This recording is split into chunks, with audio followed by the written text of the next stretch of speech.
Welcome to the Accounting Influencers podcast with me, Rob Brown, and we are talking about digital well-being and mental health. I'm thrilled to have with me today, for the second time, an expert on the subject. It's Bailey Parnell from Skills Camp. Hello, Bailey. Hi, Rob. I'm glad to be back here again for this conversation. Well, it's wonderful to have you. Not everyone gets asked back a second time. So just for the benefit of those people, and we'll put the link to the show in the show notes, Bailey, that weren't on your last podcast interview where we talked about career development and soft skills and managing change in a VUCA world. Do you want to just sum up that episode really quick for us on the key things that came out in our discussion? Yeah, absolutely.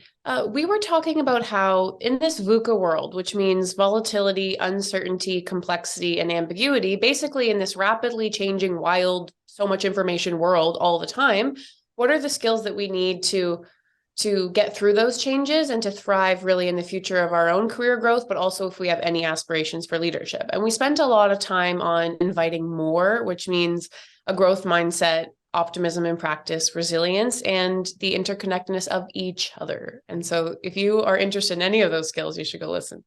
Beautifully put. Thank you so much. And you mentioned information and overload, and we are in a deluge of social media and information, and Google knows everything. We've got Chat GPT and AI now that is taking over the world. So frame this for us. We're talking to an audience of professionals in the accounting and fintech world, highly pressurized, super smart, really qualified people. But as we said last time, everyone's contending with something. Nobody has it easy. Nobody's got life sorted.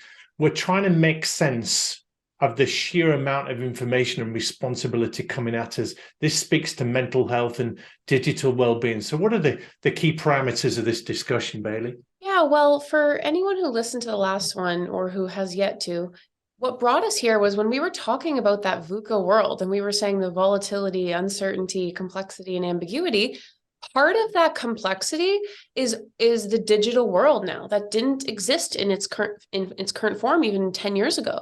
And in that digital world, we have all of this information. I mean, more information than our brains. We have like a version 7 brain, but the level of information coming to us is like version 12.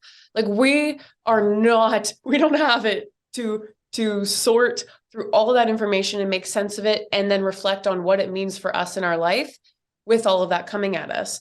That's adding to the complexity and what feels like for many of us volatility. So part of that is our digital cultures like social media. Because my master's research is about social media and mental health, I can tell you a ton about this. I also have a nonprofit called #SafeSocial where we teach people just about this. But nowadays, while I can certainly, that is connected, I've actually found that this is more connected than ever to my world at Skills Camp, which is my soft skills development company. Because while it started before, most especially in the pandemic, and I don't think it's ever going back, we've become heavily reliant on digital in work world and also most especially in knowledge work world. So here we have the digital cultures now are work cultures. If you were trying to create a culture at work that supports mental health and well-being, you can no longer not include digital culture because for many of us, probably even half of you listening, are either working remote, working hybrid, you're here, there sometimes, you're at work. Even when we were in the office, maybe the colleagues you were talking to were just in another part of the building. And so you were forced to go digital anyways. So I think that in this conversation, it's like, how do we find health and peak performance, which is what we all want. We want to perform, but we just want to do it in a healthy way, while also managing all of these requirements from our digital life these days, whether that's work stuff like Slack and I am constantly on, and how do I manage that, and how do I do a hybrid work? How do I include people in a hybrid workplace where we're on Zoom all the time? And then also my personal, social media addictions and consumption. We'll dip into social media for sure. It does play a huge part in mental health, but let's take the term mental health. It's certainly become more acceptable. I'm from a generation where you never admitted weakness. You never admitted that you were not able to cope, particularly as a man. If you showed any weakness on the playground, you got beaten up. Yep. Women would talk about it more. The girls would be more expressive and communicative in saying they had problems, but certainly in a man's world. So we've got this situation where mental health is at a premium. We're bombarded with messages, identity, who we are, where our worth comes from. So mental health is becoming more okay to admit, more open to talk about. I've had professional firms now having mental health first aiders. So they're not first aiders where they just help you if you slip and break your arm. But if you have a breakdown or a meltdown or you can't cope or you're overloaded with something, somebody can talk you down off a ledge. Which is so wise. I mean, even in businesses, this is wise. And in some of the folks listening now, your organizations are some very stressful organizations. And let me tell you, if someone's having a panic attack, they are just as compromised as someone who sprained their ankle. Yeah. Like they are not seeing clearly, they are not thinking clearly, they are not performing at their best. So it actually seems very wise to have mental health responders and counselors or leaders who are just versed in this on hand. The other aspect to the mental health thing is that more and more leaders and managers are not just asked to lead their team professionally and commercially, but to be psychiatrists, therapists, shoulders to cry on, coaches, consultants, advisors, mentors. That's a whole different dimension to a leadership role. I'm here for it though. Like, I know it seems like a lot to people who have never worked this way. It seems like, am I really supposed to play all of those roles? And I think actually you're supposed to play more of that role than you are managing things. Because theoretically, when you start leading people, that is the job. It is people. And that's the way it should be. So, I'm on this tirade in the world of work that's you what get on your soapbox, Bailey. You go for it. Yeah, I'm a little on my soapbox that this is what leadership should be. It should be about people, and the things will fall in line. But if the people are put first, if you're going to a human-centric workplace, you'll keep your people and they'll grow with you, and you will hopefully, from my perspective, I mean, of course I own a learning company. I'm like, you can teach these too. Like, you can teach a leader crisis response. You can teach a leader even de-escalation. You can learn this. So imagine as part of your leadership onboarding, it's not just, hey, you got the job because you were the best coder. It's now you have an entirely different job. Like you are now managing people. That's your job, and they do the coding. So let's focus on the world of people. Let's even talk a little bit about mental health and psychology, because these are the problems that come up in your job. Code not working should be their job, and they should be empowered to do that. So it's kind of like it's some companies are there, some companies are not. But I do like what you said about how mental health in general has become a topic. And for some of you, you're going to say, oh my gosh, everybody has a mental health concern these days. And I've had people say to me, like, does it seem that young people are the only ones who have, like, they have all these, or like stereotypes like Generation Snowflake or something like that? Well, let me tell you here, I've thought about this a lot, and I think here's what's happening that has made it so that young people and Gen Z, who are now working with you, by the way, yes, are why there's more dialogue about it today. I think is for a few reasons. The first is education about this, like stigma breaking education. And that was the awareness work that's been done, I think, most heavily in the last decade, like very specifically.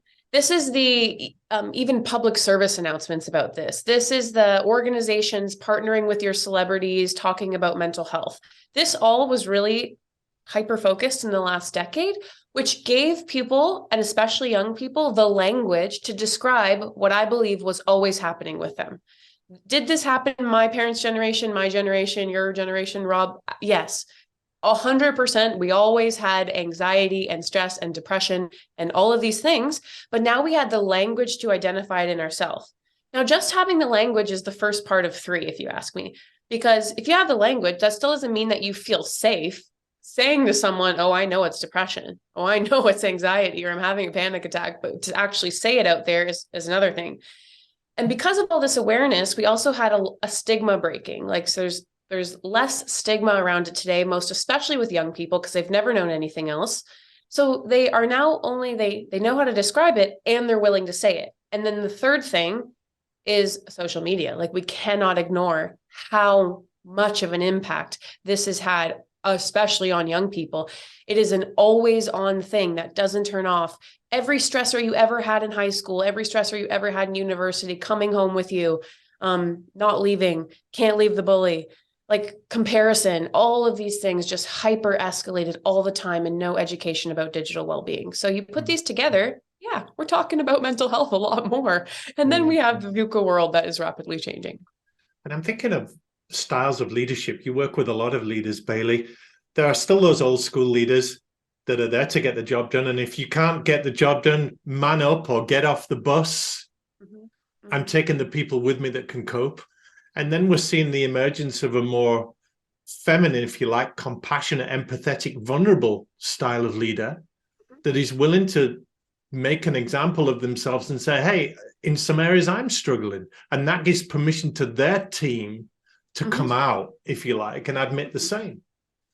Oh, you're absolutely right. And I would say this is a feminist style of leadership, though I mean this in the academic phrase, which is like, it's inherently equity based. It's inherently, what do you need, even you listening right now? Like, if you could design your circumstances to do the best work, imagine the workplace could support that.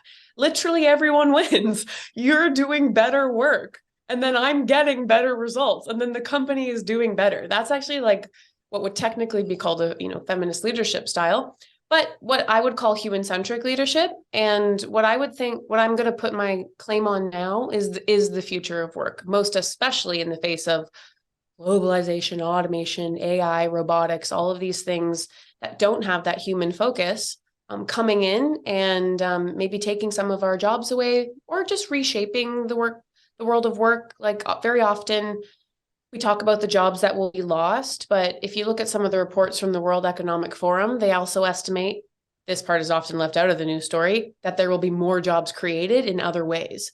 So the skills that are evergreen, that serve you throughout a lifetime, are very often these soft skills we're talking about, like adaptability and communication skills and leadership skills and resilience, to be able to cope and navigate those. So to the hardline leaders, I have seen, especially in the Western world, a phasing out of those leaders, let me tell you. So it's got to reconcile with that. It's a risk. Because the new generation, you only go younger, right? We're not going the other direction in time. True. And mental health issues, whilst it might seem like the domain of the younger people, what are midlife crises? We know that the people in the 40s, 50s, 60s form what is called the pivot generation. They're right in the hub of the wheel. They're looking after teenage or young children. They're at the maximum of their earning capacity. So there's huge responsibilities at work, and probably the longest hours that they're working. They've maybe got commutes. They've got elderly parents, possibly, that they're looking after. So they're right in the middle of the storm. They're having mental health issues, and why can't they have the breakdowns as well? So it's every part of society now. Yes, and how liberating. So we teach intergenerational communication and understanding at Skills Camp, and this was an early area of my personal research. And what I found was that even though we start with, hey, what are the differences in these generations? There are some things that are inevitably different that should at least be understood. Like the time that people grew up, there were things that just can't change about when they grew up. The technology of the time, the politics of the time, what was our relationship to the world of work has been changing over like hundreds of years dramatically. And parenting at the time, that changed too. Government, like what we act in different times, literally, what did governments fund? Did they fund child services or child related services, or did they focus more on adult related services or elderly related services?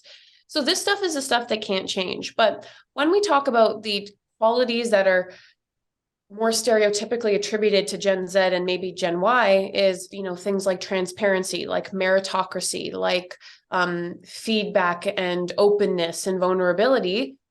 When you actually start digging into the research about this stuff, you will find that Gen X and boomers want the same stuff. They just didn't feel the autonomy to be able to demand it 20 years ago.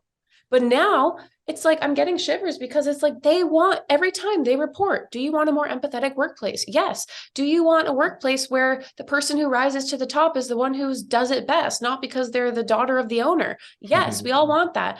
Would you like it if you didn't have to take a sick day or like a vacation day to go to the doctor because for some reason they're open like 9 to 5 and everyone's working?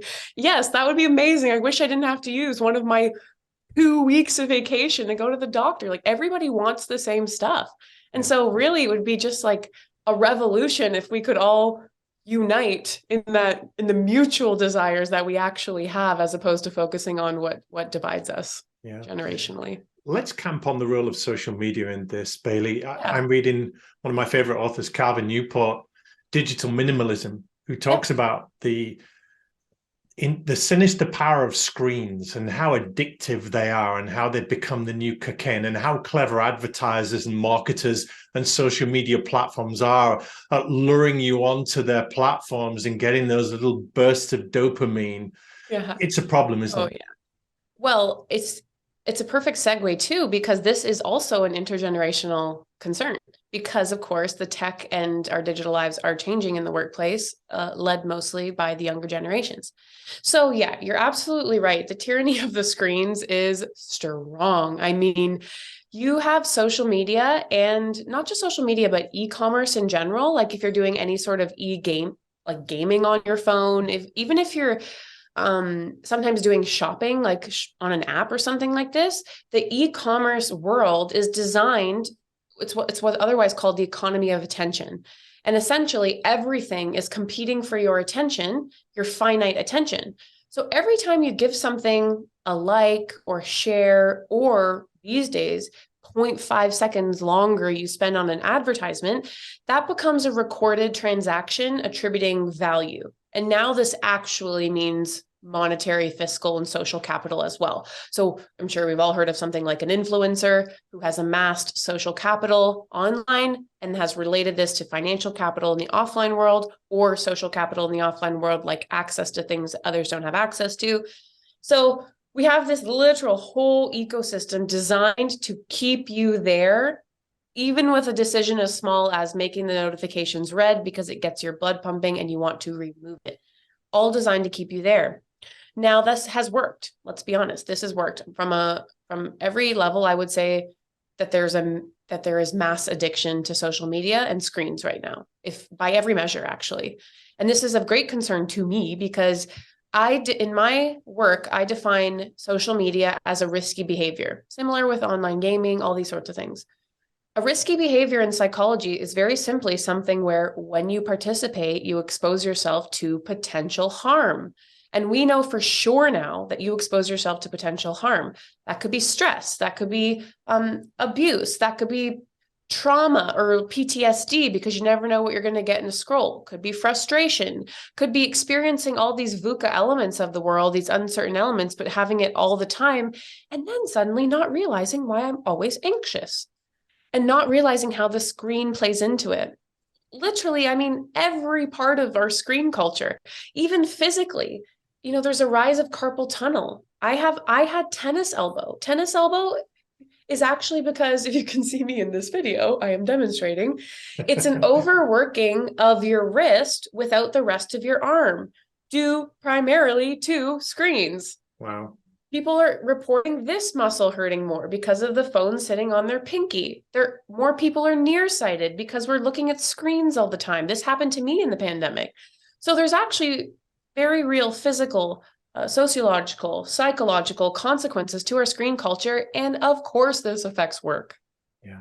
There's another dimension to it too, Bailey. There's a very popular documentary on Netflix currently called The Minimalists, with the tagline, "Less is now." And it's a couple of guys in the States who have recognized that when platforms like social media have huge audiences, the advertisers and marketers rush in.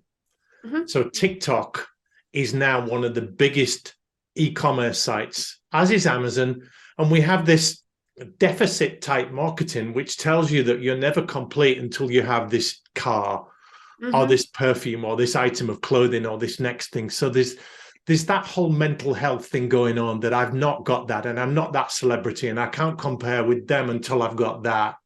How does that play out? Gosh, you're so right. And not only do marketers tell you you're not good enough, they create the need and then tell you you're not good enough. I was literally watching a show last night, and they were like saying that women never used to shave their legs. So then they had to create the need first that women, you should shave your legs, and so they could sell razors. Right. Like this kind of stuff is wild. And yes, it's happening right now too. But comparison is, you've heard the quote, the thief of joy. What I actually found in my research, of which the basis was social comparison theory, conveniently enough for us. The social comparison theory is the idea that people compare ourselves very naturally to construct our own identities. This could be as simple as, I know that I'm a tall person because when I looked around and saw other people, most of them were shorter than me. Therefore, this informs my identity as a tall person. This continues to happen, but it's most especially prevalent in puberty, or like around 11 to 25 range is when it is most prevalent, because that's the age where you start to go outside of the home to compare yourself to peers. Peer-to-peer engagement starts there. But like I said, this lasts all throughout life. So you find yourself in your midlife concerns, you're 50, and you're comparing yourself to, what did I want? What are other peers at my age doing? They have all this vacation time and I don't. However, in my research, when we were talking about how people experienced their online lives affectively, like how did they feel as a result of comparison, where you view someone as like better than you for whatever reason, you like their shirt, you view it as better than you. Neutral comparison, and then downward comparison was, imagine like looking down on them or deeming yourself better off for whatever reason. Bailey, just pause for a second. You just cut out for a few seconds, so I'm going to need you to track back, and my editors will. Okay, will do. How far? If you can go back to talking about the types of comparisons. Mm-hmm. So just okay, will do. For us again, and we'll put it together. I don't know what happened, but thank you. No worries. Okay, so in my research, we looked at the different types of comparison though. And so we looked at upward comparison, which is kind of, imagine deeming them better than you for some reason. You like their shirt better, whatever. Neutral comparison is just that. You make a comparison, it's okay, we're on the same page. And then a downward comparison is deeming yourself better for some reason. Now, traditionally, upward comparison, when you see them as always better than you, relates with a decline in mental health. Yeah, you're inferior, aren't you? You're not good enough. Exactly, right? However, this is what I think is the most empowering part of my research and of this in general. There were people who were in my sample who reported making upward comparisons, and somehow it led to an increase in their mental health. Their mental health improved. And what were they doing? I actually can say that I relate to this. What they were doing was, because they had an optimistic mindset, because they had a growth mindset, here's my analysis. They looked at someone who had a better shirt or who was traveling where they wanted to go, and they said, oh, I'm going to go there. I'm going to add that to my vision board. Oh, you're graduating? Well, I'm graduating next year and I'm currently working on that. So whatever, like, that's cool. That's my goal. You're motivating me now because I'm seeing that. So somehow they were able to turn what could bring someone else down and turn it actually into motivation for them. They were the most mentally well, as you would say, because the comparisons were not taking away from them. And there's something that we can all take from that. Another aspect of mental health is our accumulation of stuff. The fact that it's so easy to get something now, to buy something, to have it on your doorstep within 24 hours. There's no deferred gratification. There's no let's buy it when we've saved enough for it. And we accumulate all of this stuff, which doesn't make us happier, contrary to the promises of the marketers that are selling it to us and the advertisers. So we get all this stuff, we get all this overload, and it makes for a very unhappy place to be in some people's minds. Yeah, I think. And then they've got to go and do a professional job and perform optimally. Yeah, I suppose my initial thoughts on that are, as I have a giant bookcase with a lot of art and books and stuff on it, there's stuff there for sure. But I would say, remember how, I can't remember if it was this podcast or our last podcast, but with all of this information coming at us, our brains are not built for it. Like it happens so fast that we have not had time to evolve as a species, very honestly. If we are a version 7 brain in a version 12 world of communications and information, I can see why there's this movement towards minimalism. Like, really, I can see why people are like, I'm not clear mentally. You're probably not. And you're looking for ways to become clear. And you can do that through internally, you can do it psychologically, you can do it physically. Like, for example, I work out. I don't love it, but I do because I experience the benefits in my brain when my body is healthy. I'm not trying to be a bodybuilder or anything, but for me, it's like a peak performance strategy. It's like, do my knees hurt? Does my back hurt? Because if my back is the thing distracting me, it's still distracting me. So you can focus physically on health and well-being. On minimalism, like mentally, it's like, how do I make room? How do I maybe it's a therapist, maybe it's resilience, maybe it's whatever you got to do to feel mentally clear, or you can start from the outside, like the actual stuff that's in your life. And that's why I see the movement towards minimalism happening, which is, how can I start with my environment on just becoming clearer in this VUCA world? Yeah, very good. Bailey, we'll put your contact details in the show notes. Just tell us quickly what you do at Skills Camp and how you help companies. Yeah, so I love that we've been able to dive into all parts of my life on this podcast. But at Skills Camp, it is a soft skills development company. So if any of your organizations want to get further into soft skills, like optimism or resilience or stress management, we can design education programs there. And then the Safe Social nonprofit that I own is safesocialmedia.co. And that's where we talk about social media's impact on mental health. And now, me personally, this is just all the stuff I talk about. So if you're thinking about digital well-being or how digital culture is workplace culture these days, I'm your person, and you can find me at Bailey Parnell on everything, and hopefully the good side of social media. Terrific. And just in closing, Bailey, for the professionals listening that are recognizing that mental health is an asset that needs to be guarded and cared for, what words of encouragement and advice would you give to them in closing? For some reason, this popped into my mind. Every CEO or high-performing athlete, whatever you name it, I have ever worked with has a mindset coach. Almost every single one I have ever worked with. Wow, and let me tell you, coach. A mindset coach.